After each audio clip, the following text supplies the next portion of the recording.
को कांपने वाली ये घटना सामने आई कि एक महिला का बलात्कार कर दिया जाता है उसके पति के और बच्चों के सामने।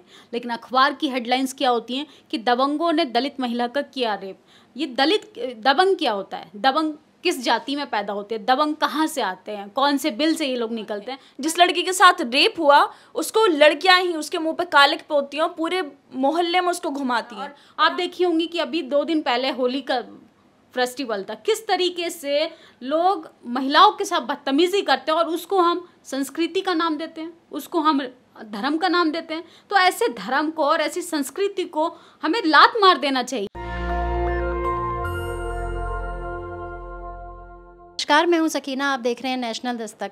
आज हम बात करने वाले हैं महिलाओं के प्रति बढ़ते हुए उत्पीड़न और अत्याचार और बलात्कार के बारे में। अगर हम आज की बात करें तो आज बड़ी ऐतिहासिक तारीख है। आज ही के दिन निर्भया के दोषियों को फांसी दी गई थी। 2 साल हो गए हैं इस बात को, लेकिन अगर हम बात करें हाथरस की, उन्नाव की, कठुआ गैंग रेप की बात करें, हम हैदराबाद की वेटनरी डॉक्टर की बात करें, या फिर हम बात करें राबिया सैफ़ी की, दोषियों को, निर्भया के दोषियों को फांसी देने के बाद भी क्या हमारे समाज में कुछ बदला है?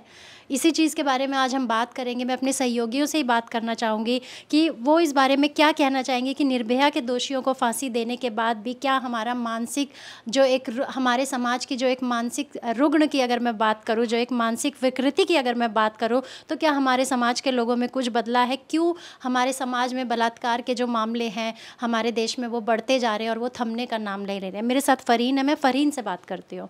फ़रीन, आप क्या कहना चाहेंगी? मैम, सबसे पहले मैं यही कहना चाहूँगी, जो बलात्कार के मामले बढ़ते जा रहे हैं तो सबसे पहले तो लोगों के अंदर जागरूकता होनी चाहिए कि जो बलात्कार करते हैं, 8 साल की बच्ची के साथ कठुआ गैंग रेप होता है, 8 साल की बच्ची के साथ गैंग रेप होता है। आप सोच सकते हो उसमें पुलिस वाले तक शामिल होते हैं। तो जब पुलिस वाले एक जो ऊंचे पद पे, संवैधानिक पद पे वो ऐसा काम करते तो लोग को तो फिर शय मिलेगी, वो लोग भी करेंगे ऐसे काम। तो लोगों में जागरूकता होनी चाहिए कि रेप कितना गलत है। एक इंसान की पूरी ज़िंदगी बर्बाद कर देते हैं आप, और उसके बाद ना तो उसे सोसाइटी अपनाती है और ना ही उसके घर वाले। बहुत ही कम लोग होते हैं जो घर वाले अपना देते हैं। मैं आपको एक मिसाल देना चाहूँगी। अभी एक रेप हुआ तो आप सोच सकते हैं कि ये सिर्फ पुरुषों की बात नहीं है, ये महिलाओं की भी बात है। जिस लड़की के साथ रेप हुआ उसको लड़कियां ही उसके मुंह पे कालिक पोतती हैं और पूरे मोहल्ले में उसको घुमाती हैं। दिल्ली में राबिया सैफ़ी का गैंग रेप होता है, उसे फरीदाबाद, मतलब दिल्ली से जाकर फरीदाबाद में रेप किया जाता है। उसमें आप समझ सकते, सेल्फ डिफेंस की लड़की थी वो। एक तो मुस्लिम आगे बढ़ना ही नहीं चाहते, और अगर कुछ बढ़ते हैं तो उनके साथ ऐसी घटनाएं होती हैं। अभी उसमें जांच चल रही है, कुछ लोगों को सज़ा भी मिली है। कठुआ, आप सोच सकते हैं, 8 साल की बच्ची के साथ रेप होता है।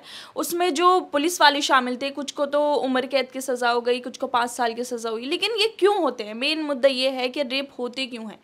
मतलब आप ये सोच सकते हैं, लोग बोलते हैं कि छोटे कपड़े पहनती है, ऐसी भाषा चलती है, ऐसे चलती है। ये लड़कियों की कमी नहीं है, ये लोगों की जो मानसिकता बन चुकी है ना, कि लड़कियों को देखने का जो तरीका है उस वजह से रेप होते हैं। अगर उनके अंदर अवेयरनेस लाई जाए, उनके घर वाले उनको समझाएं कि ऐसा नहीं करना चाहिए, जैसे आपकी सिस्टर है वैसे दूसरी भी सिस्टर है, तो ये रेप हो सकता है रुक जाए। लेकिन और इसके साथ साथ सरकार को भी इसमें काम करना चाहिए। ऐसा नहीं है कि सरकार इस रेप के लिए दोषी नहीं है। अगर सरकार एक अच्छा कानून लिया है तो शायद ये रेप करने में बहुत कमी आ सकती है। जो रेप करते हैं उनके लिए या तो फांसी की सज़ा हो या उम्र कैद की सज़ा हो। आप ये सोच रहे हैं कि न्यायपालिका में इतने ज़्यादा केस आते हैं कि निर्भया को इंसाफ दिलवाते दिलवाते सालों लग जाते हैं। तो जिन लोगों को रेप सामने नहीं आते, कैमरे के सामने नहीं आते, उन लोगों को तो इंसाफ मिलता ही नहीं है, और उनमें से कुछ तो FIR भी नहीं करवाती। तो ये जो चीज़ है, ये जो हमारी सिस्टम के अंदर भी ये पूरी कमी है। सरकार को लाए, जागरूकता फैलाए और अच्छे कानून लाने चाहिए जिससे रेप में कमी आ सके, ताकि जो रेप करते हैं उसके या 15-20 दिन के अंदर या 1 महीने के अंदर जांच करवा उनको फांसी दी जानी चाहिए, ताकि इससे रेप कम हो सके।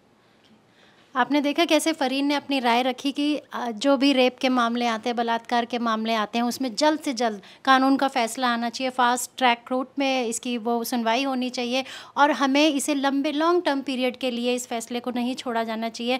जो भी कानूनी प्रक्रिया है जल्दी से जल्दी उस प्रक्रिया को शुरू करके दोषियों को सख्त से सख्त सज़ा देनी चाहिए, ताकि इस मामलों को आगे रोका जाए। निधि, अब मैं आपके पास आना चाहूँगी, और आप जिस समाज से आती हैं बहुत दर्द है आपके अंदर, बहुत गहरे गाँव हैं जो आप मुझे बताती रहती हैं, बहुत तकलीफ़ें आपने, लेकिन आप अपने कास्ट को लेके या अपने जाति विशेष वर्ग को लेके अगर मैं बात हाथरस की करूँ, उन्नाव की करूँ, तो क्या वजह है निधि जो दलित समाज के लोगों को, जो बहुजन समाज के लोगों को टारगेट किया जाता है और ये मामले बढ़ते ही जा रहे हैं? आप इसके बारे में क्या कहना चाहेंगी कि ऐसी कौन सी मानसिकता है जो दलित समाज, जो बहुजन समाज के ऊपर उत्पीड़न बढ़ रहा है और रेप के मामले, बलात्कार के मामले, बहुत बलात्कार, महिलाओं को बहुत ज़्यादा शिकार बनाया जा रहा है?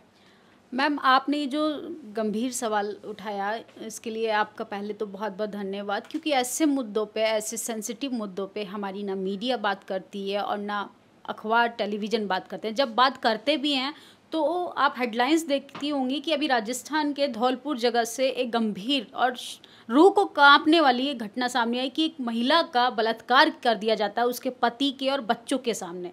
लेकिन अखबार की हेडलाइंस क्या होती हैं कि दबंगों ने दलित महिला का किया रेप। ये दबंग क्या होता है? दबंग किस जाति में पैदा होते हैं? दबंग कहाँ से आते हैं? कौन से बिल से ये लोग निकलते हैं? पहले तो हमें इस पे गंभीर रूप से सोचना चाहिए कि किस तरीके से, आप बलात्कार की बात छोड़ ही दीजिए, बलात्कार किस महिला का हो रहा है, किस जाति का हो रहा है और जाति के आधार पे उसे इंसाफ मिलेगा, ये तो बहुत दूर की बात है। लेकिन जिस तरीके से उस मुद्दे को, उस मसले को दबाने की कोशिश की जाती है कि दबंगों ने दलित महिला का रेप किया, जब तक हम उस चीज़ को अपनी कम्युनिटी में, अपनी कंट्री में, हम मीडिया के सामने, सोसाइटी के सामने एक्सेप्ट नहीं करेंगे, वो दबंग में आप पर्टिकुलर उसकी जाति को क्यों नहीं निकाल कर लाते हैं सामने? मीडिया उस चीज़ को क्यों छुपाती है? और हमेशा दलित महिलाओं का ही बलात्कार क्यों होता है? इस पे मीडिया सवाल करे, लेकिन नहीं करती है। इस पे बस सवाल होता है कि दबंगों की दबंगगिरी, महिला का बलात्कार करने के लिए कौन सी दबंगगिरी? हम उस देश की बात कर रहे हैं जिसमें महिलाओं को स्तन ढकने की भी आज़ादी नहीं थी। सोचिए, उसके लिए भी संघर्ष करना पड़ा। और आप देखी होंगी कि अभी 2 दिन पहले होली का फेस्टिवल था, किस तरीके से लोग महिलाओं के साथ बदतमीजी करते हैं और उसको हम संस्कृति का नाम देते हैं, उसको हम धर्म का नाम देते हैं। तो ऐसे धर्म को और ऐसी संस्कृति को हमें लात मार देना चाहिए। रामास्वामी पेरियार कहते हैं, तमिलनाडु के जो थे, वो कहते हैं कि ऐसे धर्म को हमें लात मार देनी चाहिए जो हमें आज़ादी नहीं देता, जो मानसिक गुलाम बनाता है। महिलाओं का रेप जो हो रहा है, कहीं ना कहीं हमारी जो धार्मिक कुंठाएं हमारे अंदर भरी हुई है ना, वो बहुत ज़्यादा सामने निकल कर आती हैं जब एक महिला का रेप होता है। मैं खुद एक महिला हूँ, सोसाइटी में तमाम महिलाओं से मिलती हूँ, हर तरीके के बच्चियों का दर्द महसूस करती हूँ। और एक जो रेप जिसका होता है ना, उसको किस तरीके से प्रताड़ित किया जाता है। रेप होना वो एक अलग चीज़ है, उसके बाद जो उसकी ज़िंदगी में बदलाव आते हैं उसको सोसाइटी एक्सेप्ट नहीं करता, उसका परिवार उसको नकार देता है, मीडिया इस तरीके के सवाल करते हैं। आप देखिए होंगे कि एक केस में रिया का किस तरीके से मेंटल हरेस किया था, रिया चक्रवर्ती का। तो आप सोच सकते हैं कि दलित महिला की जब बात करते हैं, बहुजन समाज की महिलाओं की बात करते हैं, मुस्लिम महिलाओं की तो आप बात ही छोड़ दीजिए, क्योंकि मुस्लिम महिलाओं के लिए तो यहाँ पे इंसाफ के लिए तो गुहार लगा ही नहीं सकते। लेकिन दलित महिला की या बहुजन समाज की महिला की जब बात आती है तो मीडिया किस तरीके से टॉपिक को घुमा देता है, उस मुद्दे से भटकाने की कोशिश करता है कि आप राजस्थान में एक तरफ तो नारा दे रहे हैं कांग्रेस पार्टी का, उन तमाम पार्टियों का मैं बताना चाहूँगी, ये पर्टिकुलर मैं एक पार्टी को टारगेट नहीं कर रही हूँ, उन तमाम पार्टियों को मैं बोलना चाहूँगी कि आप बेटी का नारा देते हैं, बेटी पढ़ाओ बेटी बचाओ, कि मैं बेटी हूँ, मैं लड़ सकती हूँ। जब एक महिला का बलात्कार हो रहा होता है उसके पति के सामने, उसके छोटे बच्चे बिलक रहे होते हैं, रो रहे होते हैं, तड़प रहे होते हैं, तो ये जो दलित प्रेम है, ये महिला प्रेम है, ये कहाँ चला जाता है? सोचने वाली बात है। और किस तरीके से, और मैं ये भी कहना चाहूँगी मैम, आज आपने बहुत अच्छा टॉपिक उठाया, और हम इन सब मुद्दों पे, हम सेक्स के मुद्दे पे, हम जेंडर के मुद्दे पे, हम महिलाओं के इशू पे क्यों नहीं बात कर सकते खुल के? हम पुरुषों की नज़र से महिलाओं की संस्कृति को कब तक देखेंगे?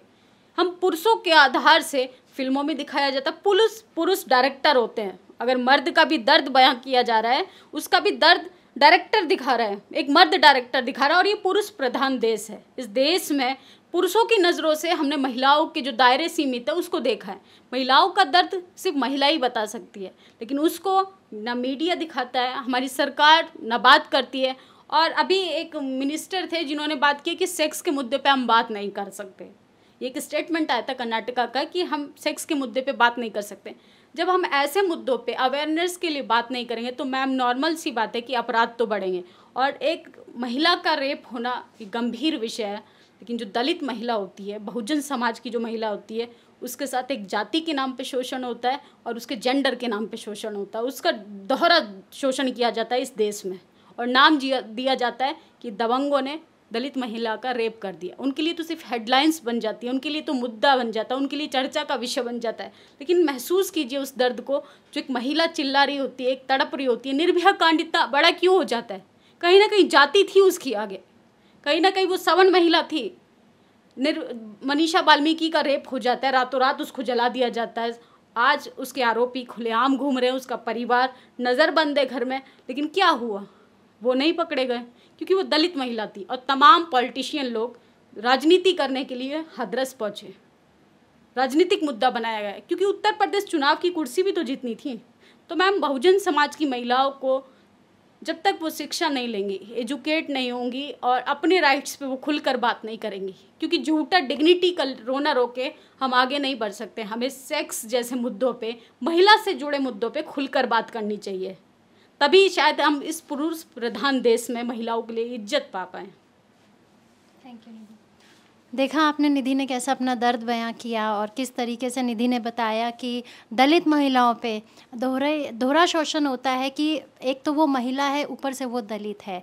तो कहीं ना कहीं दबंगों का जो एक टाइटल है, हमारी मीडिया जो है, हमारे जो अखबार है, हमारा जो प्रचार प्रसार है, वो दबंग शब्द लिख के कि दबंगों ने किया महिलाओं के, दलित महिला के साथ। तो इस मानसिकता को हमें ख़त्म करने की ज़रूरत है। ऐसे कौन से दबंग है, किसका संरक्षण है, ऐसी कौन सी पूंजीवादी ताकतों का उनको संरक्षण है कि उनके लिए दबंग शब्द का इस्तेमाल किया जाता है? मुझे नहीं लगता वो दबंग है। वो किस फील्ड में दबंग है, आप खुद बता सकते हैं इस बात को कि इसको हमें दबंग कहना चाहिए या एक मानसिक बीमारी कहना चाहिए। Thank you. नेशनल दस्तक की आपसे गुजारिश है कि अगर इसको बचाना चाहते हैं तो नेशनल दस्तक को सब्सक्राइब करने के लिए रेड कलर के सब्सक्राइब बटन को दबाएं, फिर बेल आइकन की घंटी दबाएं। नेशनल दस्तक को बचाने के लिए बहुत जरूरी है कि हर खबर को शेयर करें, लाइक करें, कमेंट जरूर करें।